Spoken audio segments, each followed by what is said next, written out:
Sawadee krap. Following on from my conclusion last week that what really counts in the development of the students in our care cannot be counted, I wanted to elaborate a little on that this week. In discussion with the pastoral teams here at RST at the beginning of this term, we were trying to explore the statement, what does count when looking at children's development, character education and improvement?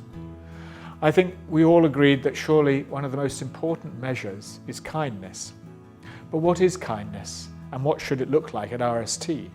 What would we expect of an RST educated person in their attitude to and application of kindness?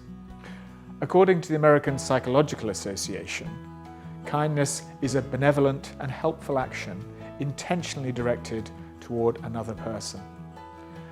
The motivation behind kindness is often considered to be the desire to improve someone else's well-being, rather than to help someone in order to gain some type of personal reward or to avoid punishment or a telling off. Psychologists also talk about something called pro-social behaviour. This term encompasses any act aimed at benefiting another person, including both everyday acts of kindness, such as helping a neighbour or a classmate for no personal gain, as well as efforts to improve the world on a larger scale, such as volunteering regularly. But what about acts of kindness to yourself as well as others? Researchers studying kindness have compared the effects of two types of kindness. Kindness directed towards others, external, and kindness directed towards oneself, internal. However, it is also possible to break down external acts of kindness into more categories or types. Kin kindness, or being kind to your family, mutualism, or being kind to other members of your community, reciprocal altruism, or being kind to those you'll meet again and would expect the same treatment from them in the future, and finally, competitive altruism, being kind to others when it enhances your status.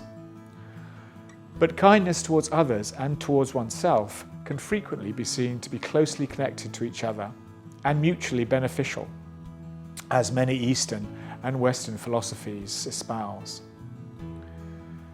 For many people, especially those who tend to be incredibly hard and demanding of themselves, the hardest person to be kind to is themselves.